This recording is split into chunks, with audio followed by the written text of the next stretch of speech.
Shalom. First and foremost, I want to give all praises, honor, and glory to Yahweh, Bahasham, Yahushai, Bahasham, Racha, Kodash. Double honors to the elders and the apostles of Great Millstone, and peace and blessings to the elect. And today we're going to go into the book of Nehemiah chapter 13. And, as we went through in the 12th chapter, right, we covered the dedication of the wall, right? You had Nehemiah, gathered the Levites, right, and the singers and so on upon the wall, and to celebrate the dedication of the wall. So in Nehemiah 13, as we're going to go through, Nehemiah basically recaps a couple of the things that he addressed when he came to Jerusalem. Some of the wickedness that was going on in the land prior to the Lord having him come over and set things in order, right? And keeping in mind, right, that Nehemiah was a governor. So he was a man of power, a man of authority. And though he had the spirit of a prophet, right, but he wasn't like doing necessarily what Isaiah was doing, right? For example, going out there and prophesying directly to people, okay? And such was the case, right? You had certain men who were prophets in one life, right? But in another life, they played a role, right? Maybe they were a governor or a president or something like that, in that lifetime. But it doesn't mean, like, you take Ezra, for example, or Daniel, in the positions that they were in, not directly out there prophesying to people per se, but they did have a lot of prophetic revelations, right? Like visions and dreams and messages given by the Lord through the angels to them, and pertaining to things that would happen in the future, in which they then had recorded and we have today. But coming back to Nehemiah, right, and continuing here, this is Nehemiah chapter 13, verse 1. On that day, they read in the book of Moses in the audience of the people, and therein was found written that the Ammonite and the Moabite should not come into the congregation of God forever, because they met not the children of Israel with bread and with water, but hired Balaam against them.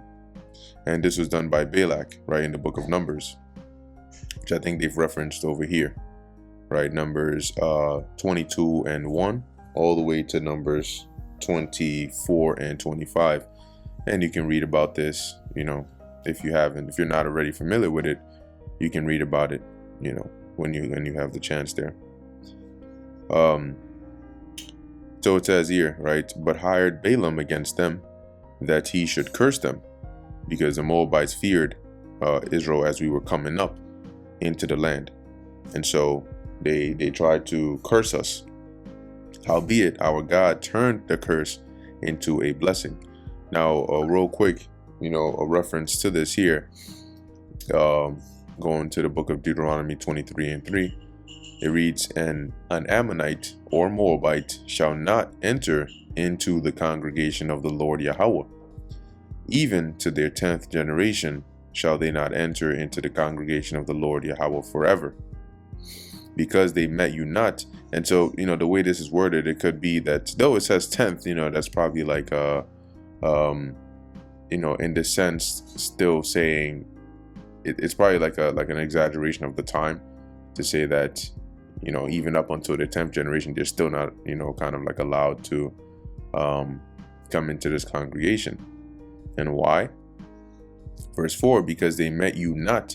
And the reason I'm saying this is because from the time of this Deuteronomy up until the time of Nehemiah is more than 10 generations. And so when we're reading in the book of Nehemiah 13, after they read about this, we'll see what they ended up doing. But if this was literal in the 10th generation, then it wouldn't matter in the time of Nehemiah, right? Like as much as it did, right? To say, hey, you gotta get them up out of here, because then they would say, oh, it's already been 10 generations, right? The Lord set up or it's written in the book of Deuteronomy that they shall not enter even to the 10th generation. Well, it's been past 10 generations, so it's okay, that kind of stuff. So I think it's more emphasis down here on forever. Anyway, verse 4, because they met you not with bread and with water in the way, meaning in the path, right, as we were coming up, when ye came forth out of Egypt, and because they hired against thee Balaam, the son of Beor of Pethor of Mesopotamia, to curse thee. And I believe when you go into the word Mesopotamia here, it's somewhere, I think it's like Aram something. And I believe Balaam was from around that region, not like deep Mesopotamia, but like around Syria. Let me see if I click on his name. What can we get? Balaam. Balaam. It says here, not of the people, the son of Beor, a man endowed with the gift of prophecy, a town in Manasseh. Now, okay, what we can do here is just look up Balaam.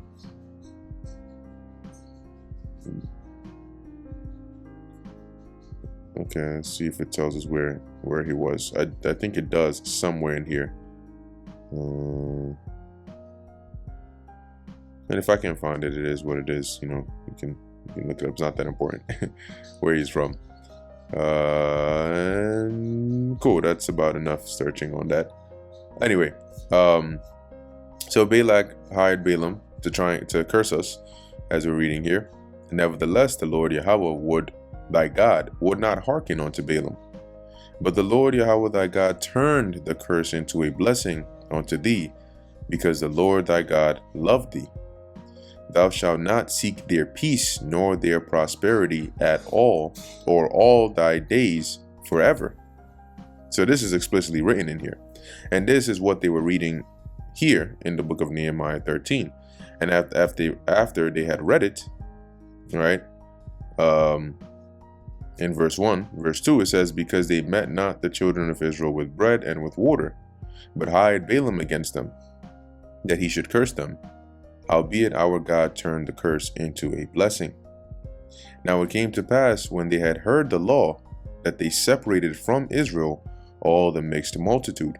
And when you go into the book of Ezra, not first or second Esdras, but Ezra, you'll read about how when Ezra came there, he saw how the people had been defiled and the seed had been mingled, meaning that the men of Israel were marrying the women of the heathen around, and which included Ammonites and Moabites, and the women were also marrying the men as well.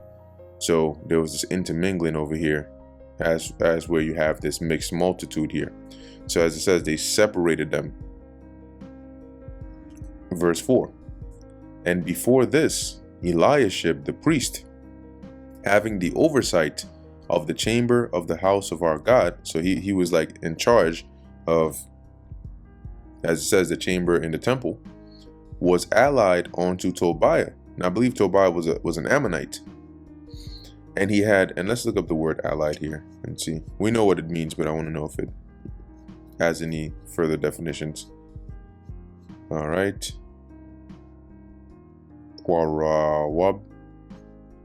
It says near, of place, of time, of personal relationship, kinship.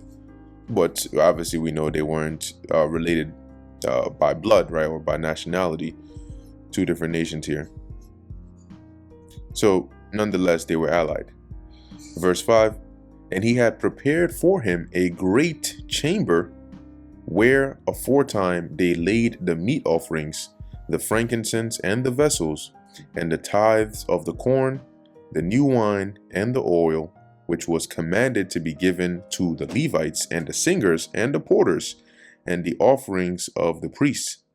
So Eliashib had given Tobiah, an Ammonite, one of the rooms in the temple, where that room was used to hold the meat offerings, the frankincense, all those things, which would then be distributed amongst the Levites, the singers, the porters. We went into the different roles of them in the different families in the last lesson, right? So instead of using it for what it was supposed to do, he went and gave this as a room to this guy, Tobiah. But in all this time was not I at Jerusalem. Yeah, because if Nehemiah was there, he certainly would not have stood for that. So this was all happening while he was in Persia. It says here, for in the 32nd year of Artaxerxes, king of Babylon. This is still talking about Artaxerxes the first, Longimanus, which means long-handed. Let's see, Xerxes the first, son of Xerxes. And they did have rule. Their empire also consisted of Babylon, so that's why it's being mentioned here. But I want to look up something here and see. Yeah, so you'll notice like some of the titles that they went by. I think in particular, when you go back in history to like Cyrus, you'll have King of Kings, right? And then they'll have like King of Babylon, King of Assyria, King of this, King of that, because these were like major regions that were under their dominion. So coming back here, this is dealing with this guy, Artaxerxes the first, which we read about in Nehemiah, I believe the early chapters, maybe 1, 2, or 3. Anyway, as Nehemiah says, for in the 32nd year, the 32nd year of Artaxerxes, king of Babylon, came I unto the king, and after certain days obtained I leave of the king. And we read that in Nehemiah 1, 2, and 3. And I came to Jerusalem and understood of the evil that Eliashib did for Tobiah in preparing him a chamber in the courts of the house of God. And it's written in the law explicitly, not in Deuteronomy, we just read it. And it grieved me sore. So Nehemiah was very unhappy about that. Therefore I cast forth all the household stuff of Tobiah out of the chamber. So he had them remove that. Throw that shit. Man, get that thing out of here. This dirty ass, man, shit. Then I commanded, and they cleansed the chambers, and thither brought I again the vessels of the house of God, with the meat offering and the frankincense. So the things that were supposed to be in there, he put them back in there. And this is why the Lord had Nehemiah in that position, right? Because now, yeah, okay, Eliashib was a priest, but Nehemiah was the governor. So he, being that Judah was a province under the Persian Empire, and Nehemiah, being the cupbearer to the king of the Persian Empire, had jurisdiction as the governor over that region. So think of it like how, yes, even in the New Testament, we had the Sanhedrin, we had the high priest and all that, but they were still subject to the governors, right? Or the procurators. So you had like, that's why they took Yahushua to Pontius Pilate. They couldn't execute judgment upon him themselves, especially when it was like a capital punishment. So regardless of that role, he still had that lordship over them. So in this case, Nehemiah had that authority, and that's a perfect position the Lord put him in, because then he could challenge these wicked things that the rulers of our people at this time were doing. Like this, case in point. Verse 10, and I perceived that the portions of the Levites had not been given them. For the Levites and the singers that did the work were fled every one to his field. So the Levites that were doing the services, they weren't getting the tithe. Remember, a tithe, a tenth, was supposed to go to the Levites. But here it is, it wasn't being honored. So they all went to their fields, left this, doing off this work so they can do what they got to do. Verse 11, then contended I with the rulers. So he was going back and forth with them, letting them have it. Like, what's been going on all these years? What's been going on this whole time? Why is this Ammonite in the temple?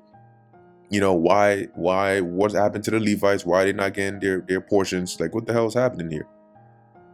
And said, why is the house of God forsaken? And I gathered them together and set them in their place.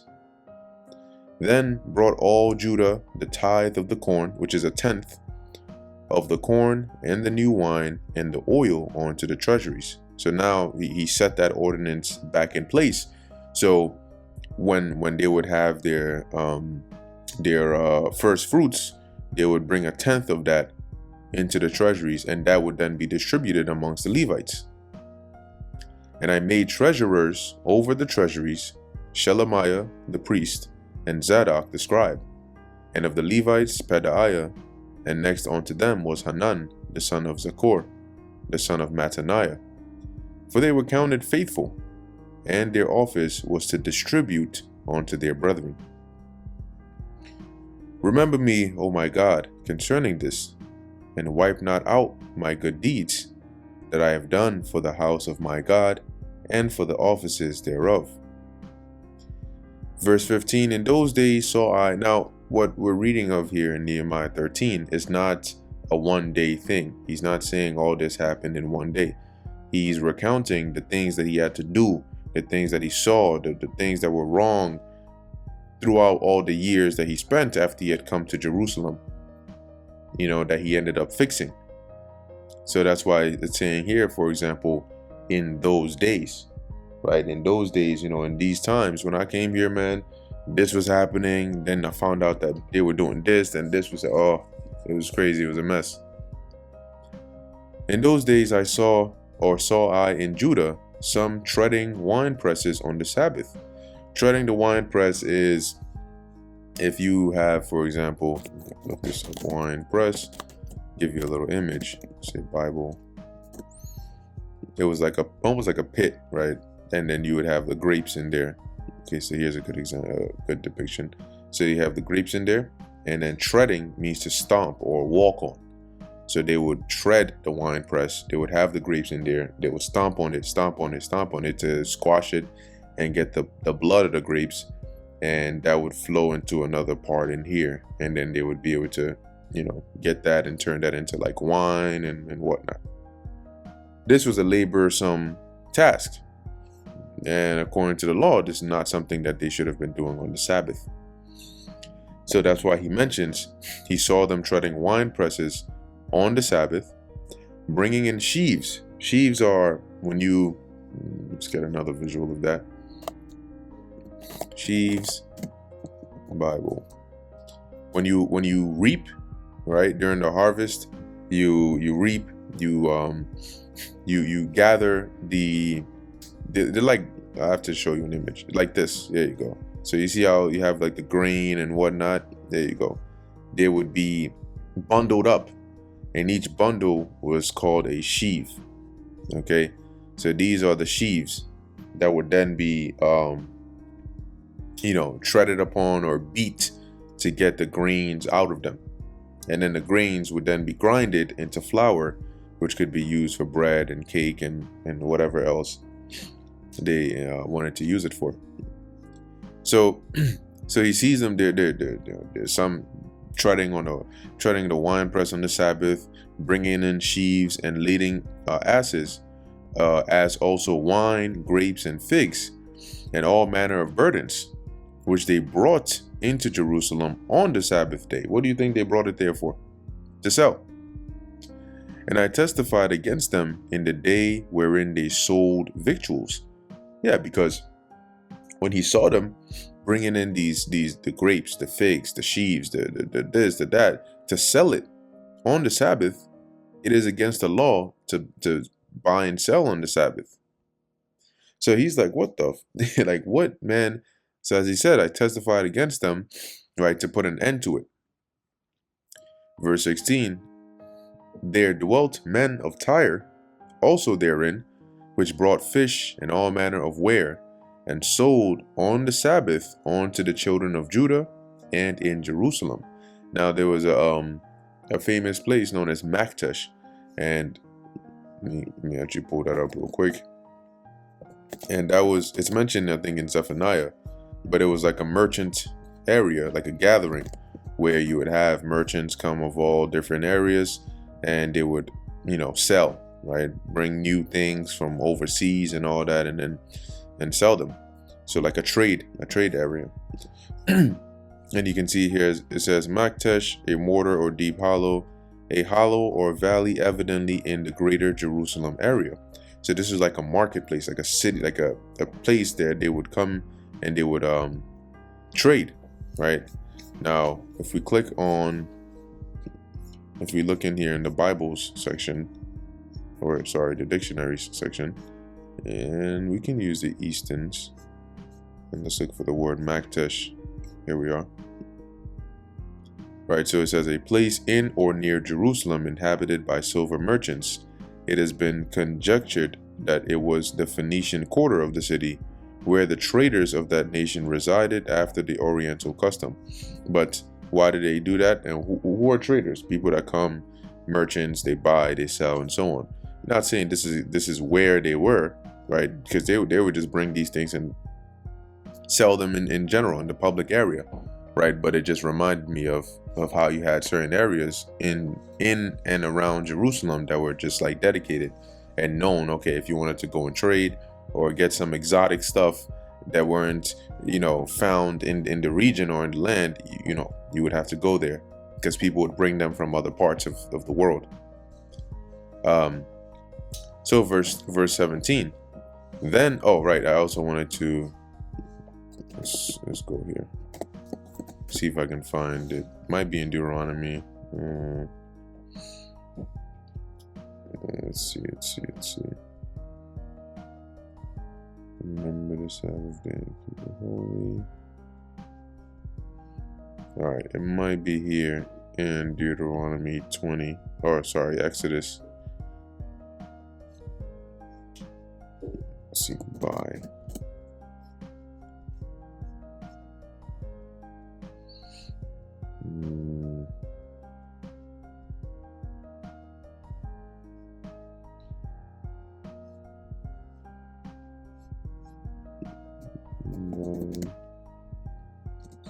So yeah, I can't find it right now, but it's in there, right? So they were going off doing that, and so that's why Nehemiah testified against them. And then in verse 17, then I contended with the nobles of Judah, and said unto them, what evil thing is this that ye do, and profane the Sabbath day? Because they clearly were allowing it. This had been going on. You have to imagine this had been going on for some time prior to Nehemiah coming in to Jerusalem and witnessing this. So he's like, what are you guys doing? What? And keep in mind, we had just come, and he's going to mention this. We had just come out of captivity. Right, verse 18, did not your fathers thus? Didn't our forefathers do the same thing? And did not our God bring all this evil upon us and upon this city? He allowed them to destroy the temple, destroy the city, destroy the walls, burn everything down. The same things we've not just now rebuilt it, and you're doing the same shit that got us in this position in the first place. So as he says, and did not our God bring all this evil upon us and upon this city? Yet ye bring more wrath upon Israel by profaning the Sabbath. And it came to pass that when the gates of Jerusalem began to be dark before the Sabbath, so he said, okay, now going forth, tonight, the Sabbath comes in tonight, as the sun starts to go down, I commanded that the gates should be shut, close it, and charged that they should not be opened till after the Sabbath. And some of my servants set I at the gates, that there should no burden be brought in on the Sabbath day. The burden going into like we read up above, the sheaves, the oil, the wine, the grapes, and all of those that they would place on the asses and bring them into the city and sell them. No more. He said the Sabbath comes in tonight till tomorrow night, the gates are shut. It's not open until after the Sabbath. So nobody is able to come in and bring things to sell them. We're not playing that. Verse 20, so the merchants and sellers of all kind of ware lodged without Jerusalem once or twice. So because they couldn't come in, they would be outside the gates, waiting. Verse 21, then I testified against them and said unto them, why lodge ye about the wall? If ye do so again, I will lay hands on you. So he gave them a nice warning. Don't be waiting out here on the Sabbath trying to sell things. If I catch you here again, it's on sight for you. From that time forth came they no more on the Sabbath. So now you see why it was important. It was needful for the Lord to have Nehemiah in this position, because He had the authority to be able to dish out these threats and these orders. If he was just a regular man, how would he be able to contend with the nobles and the priests and all that? He wouldn't have power. He wouldn't have authority. He wouldn't be able to do that. Though he would have the right heart and the right mind, it wouldn't be backed by, the necessary, authorization, right, for lack of a better word, to put it into action. Verse 22, and I commanded the Levites that they should cleanse themselves, and that they should come and keep the gates and sanctify the Sabbath day. Remember me, O my God, concerning this also, and spare me according to the greatness of thy mercy. Verse 23, in those days also saw I Jews that had married wives of Ashdod, of Ammon, and of Moab. So these once again of the heathen nations round about, and they had married them, which was off. You weren't supposed to marry them. Let's look up Ashdod. It says wow, blue letter, very, very insightful. Ashdod. Yeah, so you can see it's somewhere here, with what would be considered like a Philistine territory and so on. So continuing, so they married these strange wives and had children with them, and their children spake half in the speech of Ashdod, and could not speak in the Jews' language. Damn, so they couldn't even speak the Hebrew, but they could speak the language of their mother's side, you could say, right? It says, but according to the language of each people. And I contended with them and cursed them and smote certain of them. So you can imagine the sight of what was going on here. Nehemiah was very, very upset at this, right? And smote certain of them, to smite meaning physically lay hands on them, and plucked off their hair and made them swear by God, saying, ye shall not give your daughters unto their sons, nor take their daughters unto your sons, or for yourselves. Did not Solomon king of Israel sin by these things? Yet among many nations there was no king like him. So what happened to King Solomon? He ended up having all these women, right? 1,000 women. I think it was 300 wives and 700 concubines. I think that was the number there. Or it might have been flipped, but I think it was that. But in his old age, his wives or his women ended up leading him astray. Then he set up the idols and built, altars for their gods and so on. So he's saying, King Solomon, the same thing you're doing here is what led him astray, marrying the heathen women. Okay. Yet among many nations, there was no king like him, who was beloved of his God, and God made him king over all Israel. So he's saying a man as great as King Solomon, right, in the position and the wisdom and knowledge he had, even he was not immune to this, right? Nevertheless, even him did outlandish women cause to sin. Shall we then hearken unto you to do all this great evil, to transgress against our God in marrying strange wives? So even King Solomon wasn't able to resist that. And we're supposed to be okay with, watching, you got this, it's different with you. Yeah, no. And one of the sons of Joiada, the son of Eliashib, the high priest, was son-in-law to Sanballat the Horonite. Therefore I chased him from me. Now, yeah, so this guy Eliashib, man, here it is, the high priest.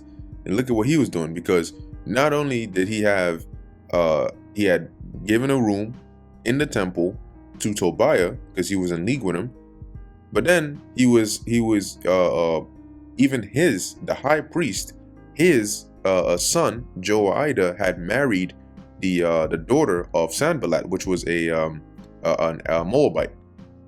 So he gave his son to a Moabite, and he should know better. Now what I want to do is I want to read this in NLT. So in NLT, it says, one of the sons of Joiada, son of Eliashib, right, one of the sons of Joiada, so Shalakia, not Joiada being the son of Eliashib, but it was one of the sons of Joiada, the son of Eliashib. So it doesn't say that the exact name of this man. All right, hold on. NLT says, one of the sons of Joiada, son of Eliashib, the high priest, had married a daughter of Sanballat the Horonite, so I banished him from my presence. Okay, so now it's clear. Salakia. Joiada, son of Eliashib, gave one of his sons to marry the daughter of Sanballat. Okay, and that kind of makes sense here. It says here, one of the sons of Jehoiada, the son of Eliashib, the high priest. So, and in this case, Eliashib's grandson, okay, was then the one who married this Moabite. But in any case, it says here, so I banished him from my presence. So Nehemiah said, yo, don't even show your face around me. Remember them, oh my God, because they have defiled the priesthood and the covenant of the priesthood and of the Levites. So there was a lot of wickedness going on in the land continually. Thus cleansed I them from all strangers, and appointed the wards of the priests and the Levites, everyone in his business. So Nehemiah put them back in order, put them back in their rotation, in the roles that they were to do, what they were assigned to do after ousting this wickedness during his time. But unfortunately, after the time of Nehemiah, right, he would only be there for so long. Eventually he would go to the spirit world, and then what do you think would happen? Same as in the book of Judges. They would go right back to their wickedness. Verse 31, and the wood offering at times appointed, and for the first fruits. Remember me, O my God, for good. And this is also an example as to why the Lord had that the new covenant, just say, right, the new covenant be put in place, right, in terms of, like, you know, let's just say he wrote up a new contract, right? Because the whole entire history we're reading here is showing you why there was a need for the new covenant. Because regardless of what you would do, you know, the Jake would just continue to go off. Okay. So anyway, this brings us to the end of the book of Nehemiah.